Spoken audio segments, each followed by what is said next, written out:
67세에 40년 결혼생활 끝내고 혼자 사는 이유, 퇴직 후 찾은 진짜 자유. 안녕하세요 여러분. 오늘은 조금 무거우면서도 희망적인 이야기를 들려드리려고 합니다. 67세에 40년 결혼생활을 정리하고 혼자 살기 시작한 한 분의 실제 경험담인데요. 퇴직 후 꿈꿨던 평온한 노후는 어디로 갔을까요? 그리고 이분이 결국 이혼을 선택할 수밖에 없었던 이유는 무엇일까요? 끝까지 시청하시면 노후를 준비하는 많은 분들에게 도움이 될 거예요. 구독, 좋아요, 버튼. 준비된 퇴직이라고 생각했는데 30년 공무원 생활을 마친 이분은 나름 준비된 퇴직을 했다고 생각했습니다. 매달 나오는 연금, 어느 정도 모아둔 저축, 편안한 노후에 대한 기대. 하지만 퇴직 첫 달부터 현실은 전혀 달랐어요. 아침부터 시작되는 구박, 새벽 6시, 30년간 몸에 밴 습관대로 일어나 조용히 신문을 보며 커피를 마시는 소소한 행복. 당신 뭐하는 거야? 아침부터 빈둥빈둥. 이제 할 일 없다고 완전히 놓아버린 거야? 집안일을 도우려 해도 빨래를 개면 이걸 빨래 개는 거라고 했어. 시장을 보면 돈은 왜 이렇게 많이 써? 청소를 하면 머리카락이 그대로인데 이건 안 보여. 무엇을 해도 칭찬은커녕 구박만 늘어갔습니다. 함께하고 싶었지만 아내는 친구들과 등산, 여행, 쇼핑을 다니며 행복해 보였어요. SNS에는 웃음꽃 핀 사진들이 가득했죠. 여보, 나도 같이 가면 안 될까? 당신은 친구 없어? 당신도 친구 만나러 나가. 여자들끼리 만나는 자리에 남편이 뭐하러 와?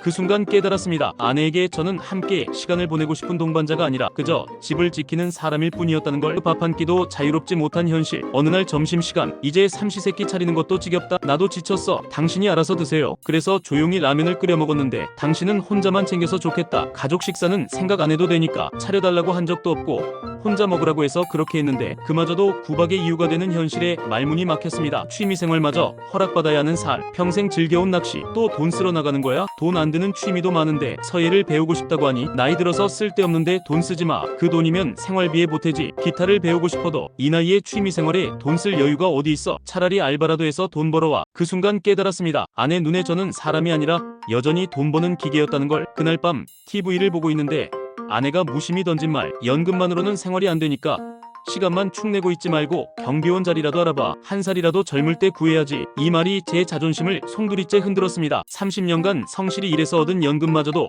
축내는 돈이었고 67세 노인에게 다시 돈을 벌어오라는 것이었어요. 딸, 사위, 손주가 모인 가족 식사 자리에서 얘들아, 너희 아버지 요즘 뭐하는 줄 아니? 지겨워 죽겠어. 연금만 축내면서 하루 종일 집에만 있어. 순간 식탁이 조용해졌습니다. 손주가 순진하게 물었어요. 할아버지, 이제 안 일하네요? 30년 넘게 가족을 위해 살아왔는데 그 모든 세월이 단 한순간에 조롱거리로 바뀌었습니다. 딸이 조심스럽게 말했지만 엄마, 그런 말씀은 해도 있는데 아내는 멈추지 않았어요. 뭐가 잘못된 말이야? 사실이잖아. 그날 밤 잠을 이룰 수 없었습니다. 아내의 목소리가 계속 귓가에 맴돌았어요. 이 결혼 생활이 맞나? 차라리 혼자가 편하지 않을까? 진지하게 이혼을 생각하기 시작했습니다. 변호사 사무실을 찾아가 상담을 받았습니다. 재산 분할, 집 팔고 절반씩 나누기, 저축 절반씩 분할, 연금 각자 절반을 내주어도 작은 전세집 보증금과 생활비는 충분했어요. 재산의 절반을 내주더라도 자유를 얻을 수 있다면 그게 더 큰 가치다. 딸에게 전화와 엄마와 이혼을 생각하고 있어. 예상과 달리 따뜻한 반응. 아버지가 그렇게 말씀하신다면 얼마나 오랫동안 생각하셨을지 알겠어요. 저희는 괜찮아요. 아들도 마찬가지 힘든 결정이었을 텐데 본인을 위한 선택이라면 존중할게요. 첫 독립 준비를 위해 6평 원룸을 구했습니다. 작은 주방, 화장실, 낡은 에어컨이 전부였지만 세상에서 가장 자유로운 공간이었어요. 서툴지만 즐거운 독립생활. 처음엔 모든 게 어려웠어요. 세탁기 잘못 돌려서 옷 줄어들고, 밥솥 물 조절 실패해서 죽대고, 라면 끓이다가 넘쳐서 가스레인지 엉망, 빨래 잘못해서 흰 셔츠가 분홍색으로 변신. 하지만 이상하게도 즐거웠습니다. 누구 눈치 보지 않고 실패하고 다시 도전할 수 있었거든요. 편의점 아르바이트 밤 10시부터 새벽 2시까지. 처음엔 67세 편의점 알바가 창피하다고 생각. 막상 시작해보니 의외로 재미있어. 다양한 손님들과의 소통이 활력을 주고 대단하시네요 라는 말에 자부심 느끼고, 오랜 꿈이던 기타 배우고, 서툰 손가락이지만 줄 튕길 때마다 새로운 세상. 고향에 봄 연주했을 때의 뿌듯함. 아무도 나이 들어서 뭘 한다고 안 해. 서예와 SNS도 시작하고 붓글씨로 마음의 평화 찾기. SNS에 일상 올리며 사람들과 소통. 응원합니다. 댓글 하나에 하루 종일 기분 좋아. 건강이 더 좋아짐. 스트레스 감소로 소화도 잘 되고 잠도 깊게. 매일 아침 산책하면서 비슷한 연배분들과 자연스러운 교류를 하고 정기검진 결과도 양호. 딸, 아들과 따로 만나는 시간 생겨. 아버지 행복하시면 저희도 좋아요. 손주들과도 더 자연스러운 관계를 유지하고 서툰 기타 연주 들어주는 손주들과 사이가 좋아졌습니다.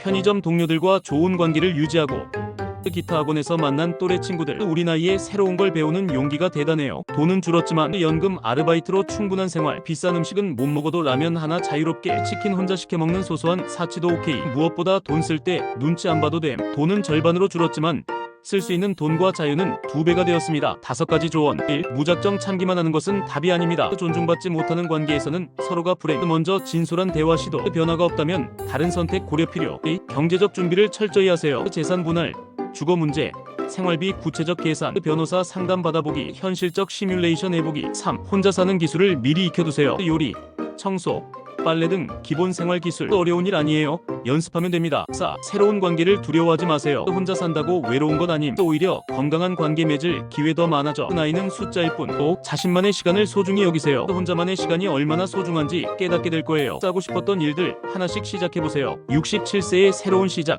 늦었다고 생각하실 수도 있겠지만 남은 시간만큼은 온전히 제 것으로 살고 싶었거든요. 모든 분에게 이혼을 권하는 건 아닙니다. 하지만 존중받지 못하는 관계에서 무작정 참기만 하는 것도 답이 아니라는 걸 말씀드리고 싶어요. 여러분의 노후가 누군가의 눈치가 아닌 자신의 선택으로 채워지길 바랍니다. 이 영상이 조금이나마 도움이 되셨다면 구독과 좋아요로 응원해주세요. 댓글로 여러분의 생각도 들려주시면 감사하겠습니다. 여러분 모두 행복한 노후 보내세요.